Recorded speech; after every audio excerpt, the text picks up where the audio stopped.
இன்னைக்கு காலையில சக்கரை மட்டும் தான் கட்டல, அந்த அளவுக்கு பரபரப்பு. காலில் வெந்நீர் ஊத்துன மாதிரி. கோழி எழுந்திரிக்கிறதுக்கு முன்னாடி நான் எஞ்சு அங்கேயும் இங்கேயும் தெரிஞ்சுட்டு கிடந்தேன். அது எஞ்சது என்னமோ 5:30 மணி, நான் எஞ்சது 5 மணி.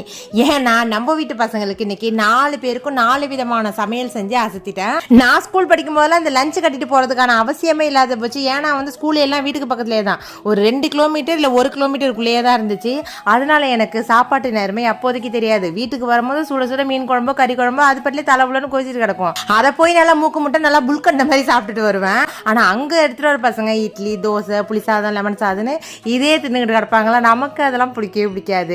இன்னைக்கு நான் அம்மா ஆனதுக்கு அப்புறம் நம்ம பசங்களுக்கு ஏதோ நம்மளால முடிஞ்ச சாப்பாட்டுலாம் கொஞ்சம் ஏதாவது எக்ஸ்ட்ரா பண்ணி கொடுப்போம் அப்படின்ட்டு நானும் வெரைட்டியா எனக்கு தெரிஞ்ச அளவுக்கு ஏதோ பண்ணி கொடுத்துட்டு இருக்கேன். ஆனா சமையல்ல சாதிச்சு இன்னும் கோல்டு மெடல்லாம் வாங்குற அளவுக்குலாம் போல. எனக்கு தெரிஞ்ச அளவுக்கு ஏதோ ஏக்கலா பக்கலான்னு பண்ணிக்கிட்டு இருக்கேன். இதோட அருமை பெருமையெல்லாம் என்ன நம்பி சாப்பிட்ற என் வீட்டு ஜீவன்களே சேரும். இந்த வீடியோ ஃபுல் வீடியோ போட்டிருக்கேன். பார்த்துட்டு எப்படி இருக்குன்னு கமெண்ட்ல சொல்லுங்க. Okay friends, Tata.